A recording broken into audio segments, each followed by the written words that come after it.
Ready అయింది. అందువల్ల ఎవరో కూడా మీ ప్రామిస్లు ఎవరో నమ్మరు. ఇందులో ఒక్కటి చెప్పండి, మీరు ఇచ్చింది ఏదైనా గ్యారెంటీ. 10 కూడా అన్ని వివరంగా చెప్పాం. దీని గురించి మీరు ఏదైనా చర్చలకైనా మేము రెడీ. మీరు చాలు, మేము ఎప్పుడో 10 ప్రశ్నలు అడిగిన దానికి సమాధానం చెప్పాం. మీరు అవినీతి లేదు, అభివృద్ధి అంటే భరత్ అంటే అభివృద్ధి అంటున్నారు. మేము మీకు ఎగ్జాంపుల్ చిన్నది, మీరు చేస్తున్న దాంట్లో మేము చిన్నది చెప్తున్నాం.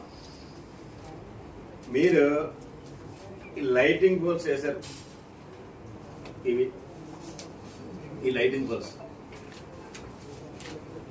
మేము ఎందుకు దీనికి కోసం ఇంట్రెస్ట్ గా తీసుకున్నామంటే, ఎలాగైతే సిమెంట్ రోడ్లు